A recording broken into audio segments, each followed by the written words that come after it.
You are joining Making a Difference with Melissa Clark, a new show that shares the compelling stories and voices of well-known and everyday people who change the world in big and small ways. Enjoy our guests, call in, or just listen to be inspired. For this show was made with you in mind. Please join us every Saturday at 2 p.m. Eastern Standard Time with our special guests. And you can listen to our recast at www.melissaclarkshow.com.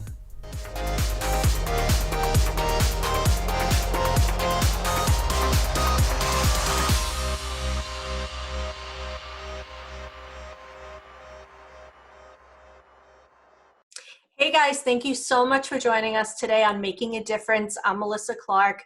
We've all been going through so much with this coronavirus and being at home and not being able to reach out to people. So I wanted to have a lovely, beautiful lady today, Dr. Tara Cousineau. Did I say it right? Got it. Good. She is a clinical psychologist and she's going to help us. I've been looking at your information on my social media, so I came up with some questions. And Dr. Tara, my first question to you is, what can we do to be of service to one another at this time of isolation?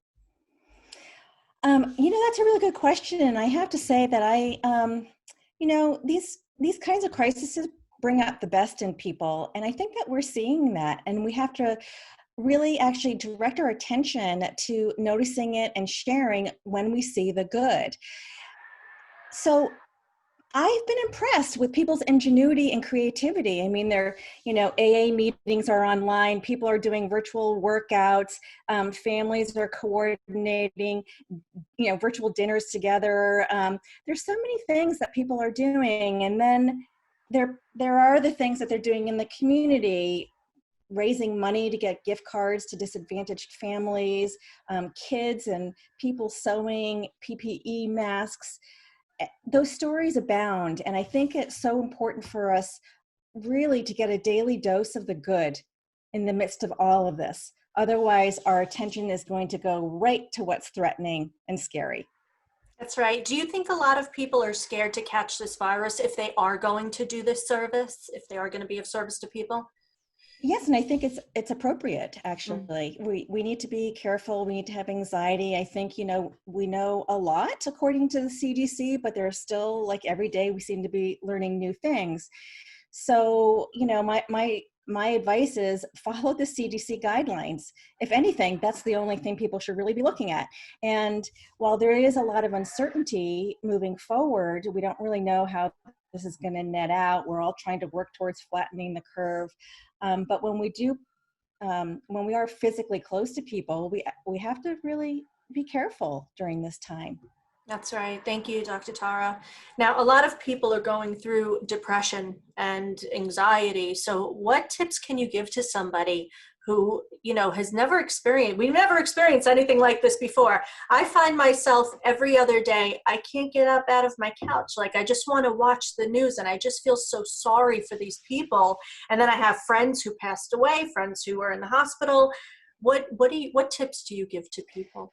Yeah, I think this is an unprecedented and unusual time for many of us. I mean, many of us did not live through a world war or, major calamities. I think you start to live long enough, like me, I'm sort of like in my fifth decade, and you start to zoom out a little bit. And my mother is 82 and German and grew up in a toddler in the war. And she and her friends who are still alive are like, okay, we've lived through hard times before. We have to remember that humans are really resilient. So that's one thing, right? To understand the abstract, but when you're already struggling, you're already coming into something like this with some sort of vulnerability, whether it's anxiety or depression, it will be amplified. And that is an actual normal kind of response, that this is going to be amplified now. So we have to really be kind to ourselves and have some compassion and remember that you are not alone. We are not alone. We're in this together, and we don't need to suffer alone. So, I always have 4 recommendations, and, this is my livelihood essentially. And we always have to stick to the basics. And there are four main things in the basics. It's getting really good quality sleep at night. So if you're watching the news at night, I would say, you know what? Go check the news first thing in the morning. Limit yourself to 20 minutes.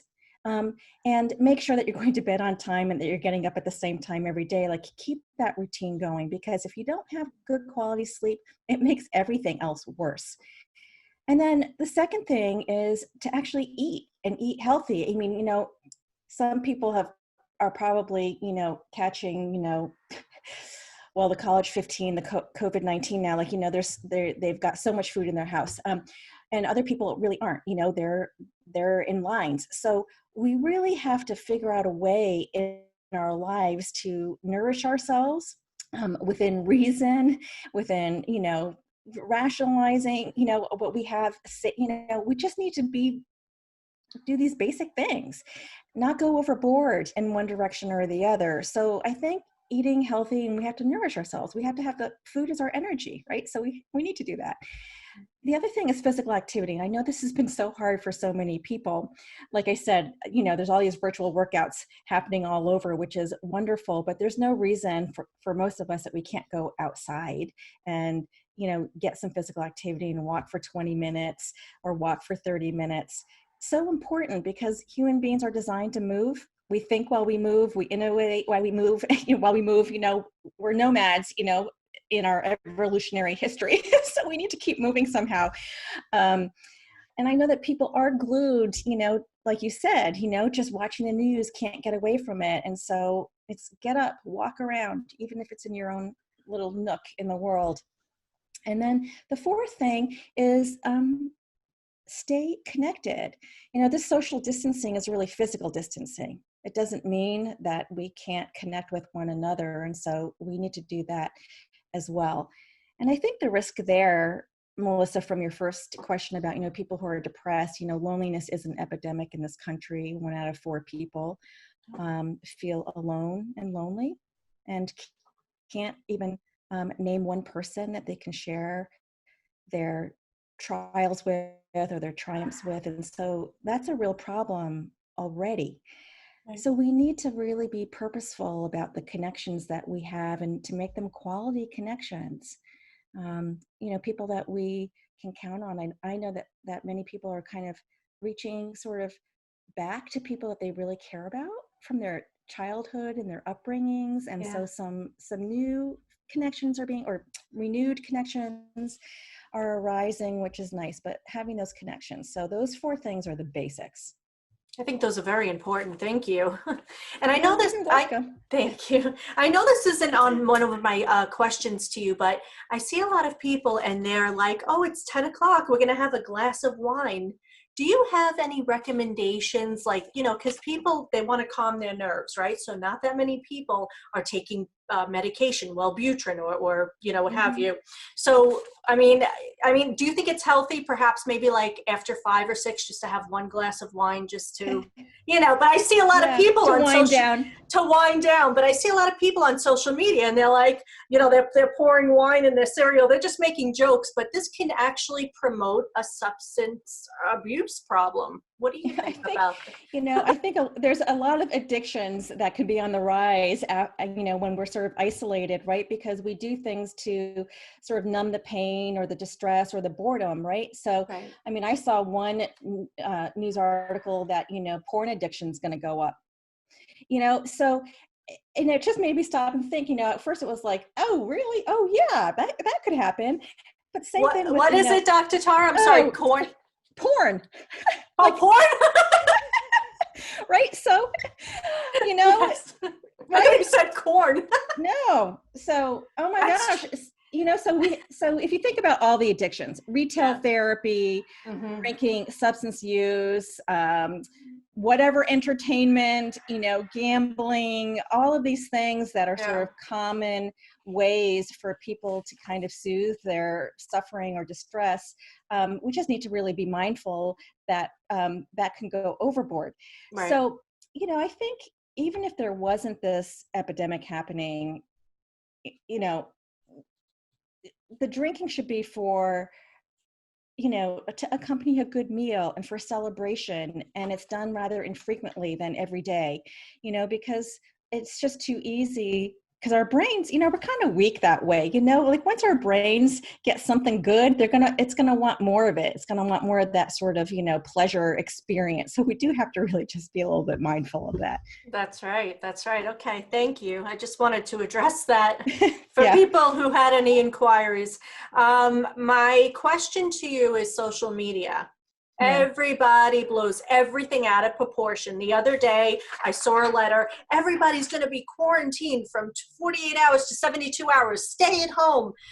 People are just scaring the wits out of you. Then you also have your political views. They're bashing Governor Cuomo and President Trump. How do you have a healthy social media behavior towards people when all this is going on? Yeah, it was a problem before this Yeah, epidemic, really, that's right? I right. mean, we were always Yeah, trying to kind of figure out how to have a balanced social media diet, and now it's just gone off the deep end. And again, so here's the thing, and it's helpful just to understand a little bit. The human brain is going to latch on to whatever is sensational or dramatic or potentially threatening.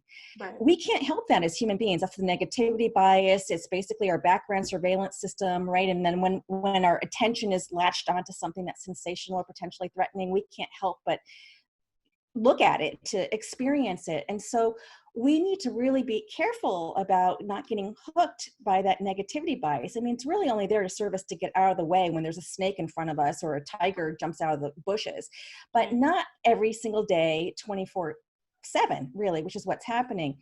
So with social media, we have to learn, and this is where actually I think we could help each other with this. Is that if we're retreating in place now, we need to kind of be accountability partners to each other and really limit the time. I mean, there is no reason to be on the news more than 20 minutes a day.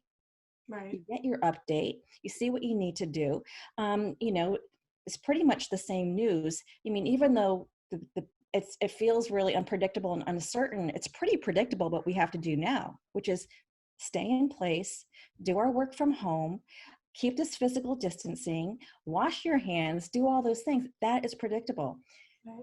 If you allow yourself to kind of just get sort of swooped into the whole stream of the media hijack on the amygdala, that's that, emotion center of the brain, you're just exposing yourself to risk for anxiety, for PTSD, disconnection, overwhelm.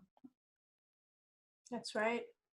And since you mentioned PTSD, I know that's the last question, but I have a question before that. But the PTSD, do you think a lot of people are going to come out of this with PTSD? Well, I don't know about a lot of people, but I Mhm. think it's a risk. It's always a risk with any kind of calamity. If you think of Katrina or 9/11 or the Boston Marathon bombing, there is research that shows that the people who spent more time on the sensational news Mhm. actually were very similar to the people who were actually present in those experiences in terms of their traumatic stress response, because the brain doesn't know the difference between imagery and what's really happening. We have to really tend to our brains in a very careful way. So if we're exposing ourselves to sensational news and all like the horror that's happening out there, then our brain is taking in this negativity, and it's traumatic, and it's making you vulnerable. So yes, I do think that there is going to be a certain percentage of people who are going to be affected by this, um, you know, down the road. And I've also seen, as a clinical psychologist, since most of the people I see have some form of anxiety or depression or stress, Mhm. is that for some people who have had loss or previous serious health issues in their lives in childhood and young adulthood, this virus is actually really stirring up a lot of their fears. I had one young man who had experienced a cancer earlier in his life, and he feels like he hadn't processed it because it's coming up now 10 years later. I Right. said, yeah, of course. So there's this heightened sensibility now that's happening because we can't get away from it really. So we need to practice ways to kind of get away from it. Wow. Yeah, that's interesting that you brought that up because I'm hearing left and right people are dying, and it's like, oh, all right. I mean, it's just bound to happen. Like my brain is basically kind of getting used to all these deaths right now, but perhaps maybe 5 years from now, it's going to catch up to me. Or maybe, after this whole thing is over, I'm going to be like, oh my God, that person's really gone. I can't call them. And then, it's just like, because when people die individually, so like my parents passed away, Mm-hmm. and that took me a long time to get through. I went through all my grieving stages, and it's like now, oh my God, that person's in a coma. Oh, I hope that they break free. So is that normal for someone to feel like we're getting used to what's going on right now while we're in this pandemic? Yeah, I think what's happening is that as the numbers get larger and larger and larger, is that Mhm. we're adjusting to this number that we actually really can't relate to, right? It's hard to relate to these big numbers, thousands and thousands and thousands, right? Right. And then until something really hits close to home, it's not really going to seem so real, right? And so, I think with things like post-traumatic stress symptoms, like it might not be an entire syndrome, but what can arise are feelings of hypersensitivity, hyper alertness, sometimes overwhelming emotions, and you don't know why they just popped up, right? Things like that can happen. And so again, I think it's really about doing a lot of the self-care, doing daily practices that will build resilience. And that really actually has a lot to do with calming down the parasympathetic nervous system. Mhm. And if we can practice that in our daily life, it helps to build resilience. It helps to build sort of an inner resource that we can call on over time when we might get hit with something unexpected or an unexpected thought or emotion arises. So there are things that we can do that can really help us. And perhaps you'll teach us that, and we'll get the Sure. we'll tear it in with this whole segment. And my last question to you is, how would you tell young kids about what's going on, and how do you listen to their feelings of what they're feeling while they're at home? Yeah, it's so interesting because I really rely on the wonderful teachings of Mr. Fred Rogers, Yeah. who, really, I mean, he was amazing. And one of the messages that he repeated over and over again that he demonstrated is that our feelings are are mentionable and manageable. They're Mhm. mentionable and they're manageable. And so we need to talk about our feelings. We don't really get taught growing up, any of us, on how to speak about our emotions, how to manage them, right? So either we push them away or we're having temper tantrums. It's like usually one extreme or the other. And Right. so I think with small children now, it's going to be understandable that they're worried, and it's really developmental. Like a 3-year-old probably won't have any idea necessarily, and will be curious of why they have to stay in the house all day, right? And Right. then you really have to speak to that child as a 3-year-old or a 5-year-old cognitively can take it in, like, oh, there's a virus going around that can really affect older people, so we're all just trying to stay safe so we don't spread this cold around. I mean, that's what a young child's going to understand. Obviously, you get into, the middle school and teenage years, and then we're dealing with a whole nother issue where they feel invulnerable and are having a hard time. I feel like a lot of parents are having a hard time tying down their kids because they Right. want to go and hang out, right? I mean, young adults, college kids too, we see them on the beach still. So I think, but with the younger kids, we just really have to allow them to talk about their feelings, name their feelings, um, reassure them, that thing that we're all doing the best that we can. Yeah. We need just to wash our hands. We have to keep it really simple. We don't need Right. to exaggerate. And I think that we need to actually keep our own, as parents and caregivers and family members, we have to keep our own anxiety in check because kids are very intuitive. They'll pick up on it. That's right. So much as animals as well. I have a dog. When I don't feel good, I see him running around like he's not doing good as well. So everybody picks up Yes, energies. it's true, right? And our pets are actually really wonderful beings to befriend, to sit down, pet your loved, animal, and do some Yeah, deep breathing, because they really gravitate to that too. So we could that's do that wonderful. together. Thank you. You gave us so much great information. Thank you so much. I feel actually calmer. Let's talk about your kindness cure. You're also an author, and you have a book Yes. called The Kindness Cure. Yeah, and what's so interesting about that, this is what it looks like. Thank you. Yes. Yeah, nice energetic colors here. Love And it. that came out two years ago. And I wrote that in response to some of the calamities that were happening a number of years ago. There was one year where we had, well, I live in Boston, so it was the Boston Mhm. Marathon bombing, Sandy Mhm. Hook, Connecticut. I grew up in the town right next to that. So there was that bombing, and then there was the movie theater bombing in Aurora, Colorado, right? So there were Yes. three major things that happened in one year, and I was raising children, and all of a sudden they weren't feeling safe in school or at the movies or going to public spaces, and there was just this whole sensibility, there was that kind of cool to be cruel culture that was happening online.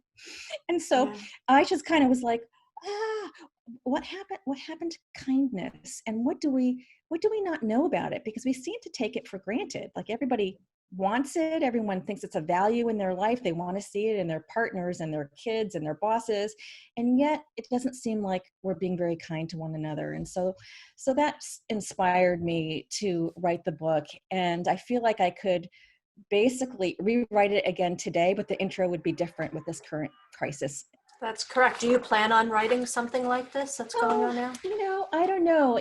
It's Mm. I think there I yes, in one fashion or another, and I'm not sure how it will turn out. I mean, I think in a lot of ways, I wrote The Kindness Cure as a way to not only take care of ourselves, but to remember the goodness in ourselves and to really spread that and share that with others. And I think that there's also a part of me now that wants to help people dig in deeper to themselves with self-kindness and self-compassion. And so a lot of my work is oriented in the area of mindfulness and self-compassion, and to cultivate those as inner resources and um, forms of resilience. We can use that right now in our lives. And you also do a video, CPR, you call it. It's Courage, Presence, Resilience. So yeah, a few weeks ago, and this was, so Mhm. I got, my college kids are home, right? They can't finish out their college semesters at their respective colleges. And so my younger one helped me learn iMovie. And so I just put together some videos based on a workshop that I do at the Harvard Counseling Center, which is called Courage, Presence, and Resilience, Okay. skills for building resilience. And so the nickname is CPR for mental well-being, which I think is probably pretty apropos for our Yeah. current climate, is that we all need some CPR skills on just managing our emotional lives. Yes, and so those are some of my favorite tools and skills that I think actually I have found to be very helpful for people in cultivating resilience in the Right. face of stress. Right. I love it. Thank you so much. One other last question. You as a human being, how are you getting through this as a person? Do you do meditation and yoga? And I do. And, I Mm. think one of the things that has been helpful, well, I'm still working, I'm just working remotely. That's right. But I get up and I make my bed. Like, I'm trying to really stick to a very simple routine. I get up, I make the bed, I do a shower, just like as if I was going to work, so that I can just really start the day feeling fresh and energized. Otherwise, I'd be like my college kids who are still in their beds, in their pajamas, with their laptops open, right? Right. Right.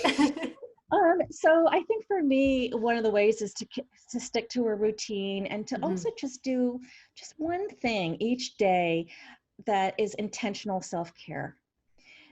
So whether that's connecting with a friend, whether that's doing some journal writing, whether that's, oh my gosh, there's an abundance of riches right now in terms of free offerings online, in terms of meditations and things like that. And I also signed up for a writing sprint with a writing coach next week. And, just Love like, it. as not that I have more time necessarily in my life, but I lost the 3 hours of my commute, which is great. So now I That's do have a correct. little bit of extra time, when I'm not, so I'm like, okay, well, what can I do that's just gonna just take me away from all of this, work, family, the stress, and just do Mhm. something that's um, going to challenge my brain in a different way and hopefully be fun. So I think we all need to do that. We need to find ways to take in the good while we're sheltering in place. Thank you. Thank you so much, Dr. Tara. You're the best. And where can people find you on Instagram? So I think the Instagram just changed to The Kindness Cure. So you can search for The Kindness Cure there. And then there's my website, taracousineau.com. And I'm on all the channels if you just search for my name. And they can find your book on Amazon? Yeah, Amazon, Barnes & Noble, any of the online retailers. All right, great. Thank you so much, Tara, Dr. Tara, for your help and your assistance. And we wish you the best. Oh, thanks for having me. I wish Thank all of you, you. may you be safe and healthy. May you have ease and kindness in your life. Thank you, Dr. Tara. I wanted to get the perspective of a child's point of view on how they feel about the coronavirus and what they're going through this pandemic. So I sat down with my 10-year-old nephew, Shane, and here's what he had to say. Right, how do you feel about this virus?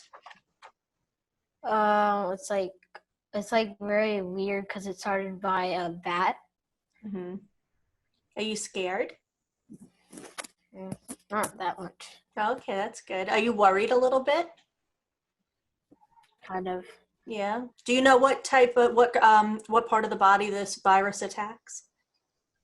No. It's your lungs. It sits in your lungs, and that's why people, they can't breathe, and this is why they get sick. But most of them are coming out of it, so there's nothing to be worried about or fearful, because you're home. You're not going anywhere. You're not hanging out with any of your friends, right? Mm-hmm. How long haven't you seen your friends for? Well, I talk to them when we play video games, but Mm-hmm. it's like less than a month. Oh, wow. Do you miss them? Kind of. It's very boring. Do you have did any of your friends catch this virus? Did they get sick? No. No, that's good. How do you like being at home learning with your schoolwork? It's very frustrating and boring. Is it? Why is it frustrating? Because if you don't understand something, like there's not a teacher to like help you. You don't have a resource where somebody you can get a hold of? We could like text our teacher, but like they don't respond right away because if they're not online, Right. it takes a very long time for them to spawn. Right. So this is only for now. This is a temporary situation, and I'm sure these teachers are extremely busy, but I'm sure they'll get right back to you when they're free. Mm-hmm. You're so cute. Do you like the way the teachers think about you? Like they're sending you messages and letting them know that they're thinking about their students? What have you received so far? Like every day they sent like a message like you guys are doing very good and like good stuff about like what we're doing. Mm-hmm. Do you ask your mom and dad what's happening with this virus? Do you ever question them? Sometimes. You can't do any of your activities, like you like to go bowling, right? What's the activities that you like to do outside of the house? Hockey, going to like Six Flags, like playing soccer, playing baseball, basketball, like in our house and all that. But it's hard to do it in our house because it's a ball in the house. But mommy's letting you do it for now, right? Yeah. Which activity do you miss the most? Hockey. Hockey? Because we can't, you have to do it in the ice skating rink. And we can't go to ice skating rink. You can't do it at your house. Well, you're doing a great job, and I have one more question. Do you know how much I love you? A lot. So much. You're the best of the best. I can't wait to see you. I miss you so much. And just keep being great and hang in there, okay? Because this is only temporary. And we're all going to get back to our lives. You'll be able to go back to school, and you get on that yellow banana bus, right? And you'll see your friends. Now, you're in the 4th grade, right? Yeah. Okay. All right. So, all right. Very good. I love you. And thank you so much for your time and talking with us. Okay. Okay. I love you, baby. Bye. Bye, sweet pea.